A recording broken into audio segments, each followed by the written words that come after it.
असा ज्या वेळेला मतं पाहिजे त्यावेळेला 70 फूट रोडवर आलात, आमच्याबरोबर बसलात, भाजी कसं विकतो बघितलात, फळ कसं विकले जाते बघितलात, मतदान देण्याचं अपील केलात.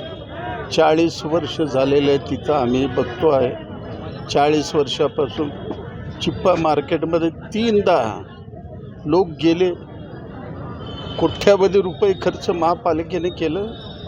फेरीवाल्यांना त्यांनी विश्वासामध्ये घेतलं नाही. त्या ठिकाणी नुसतं दारूचे अड्डे आहेत, मर्डर 2 झालेले आहेत, कोणी माणूसच येत नाही. तर भाजी विकायची कशी? पावसापासून संरक्षण आहे, कट्टे आहे, चांगलं आहे, सर्व आहे, राजवाडा आहे, पण माणसं येत नाही. करायचं काय आम्ही हे सांगा ना.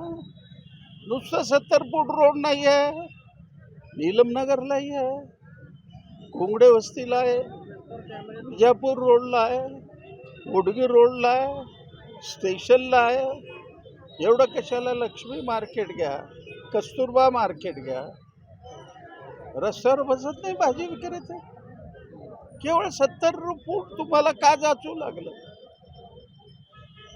म्हणून आमचं म्हणणं असं आहे की वाहतुकीला अडथळा न येता आम्ही करायला तयार आहे. 40 वर्षापासून एक तरी अपघात झाला त्या ठिकाणी.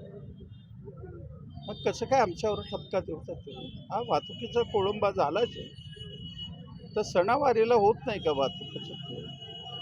आज तेही आम्ही सांगितले, ती दक्षता घेऊ. जर आम्हाला नाही मिळालं, आषाढ एकादशीला मुख्यमंत्री या ठिकाणी येऊ लागलेले आहेत. मुख्यमंत्र्याचं मोटर मी अडवल्याशिवाय गप्प बसणार नाही. या सगळ्या व्यापाऱ्यांना घेऊन या सगळे विक्रेते व्यापारी नाहीत, ते छोटे विक्रेते आहेत, गोरगरीब माणसं आहेत, कष्टकरी माणसं आहेत. 2-3 हजाराचा धंदा होतो, त्याच्यामध्ये 400-500 रुपये मिळतात. 20% मार्जिन आहे त्यांना. सावकाराची पट्टी द्यावी लागते आणि 2 दिवस माल नाही विकलं फेकून द्यावं लागतं. 3 दिवस फळ नाही गेलं तर फेकून द्यावं लागतं. तुम्ही असं म्हणलं भाषणामध्ये, जय श्रीराम म्हणणारा आमदार कुठे आहे?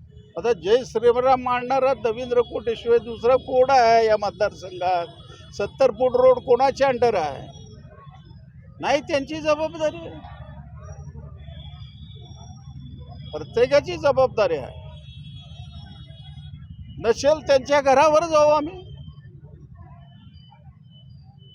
बरं, नितेश राणेंनी काल धाराशिवमध्ये, परवा दिवशी धाराशिवमध्ये, म्हणजे जुनं उस्मानाबाद, तिथं बोलताना असं म्हणलंय भाषणामध्ये, कोण कसाही नाचू दे, काही उड्या मारू दे, भाजपचाच बाप आहे मुख्यमंत्री.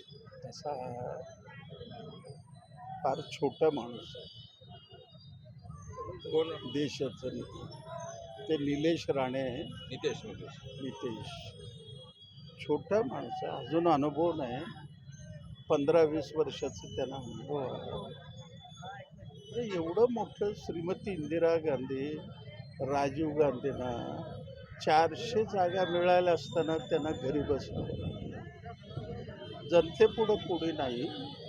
ज्या वेळेला लोकशाहीला गंभीर धोका होतो त्यावेळेला भारतीय जनता बदला घेतल्याशिवाय गप्प बसते.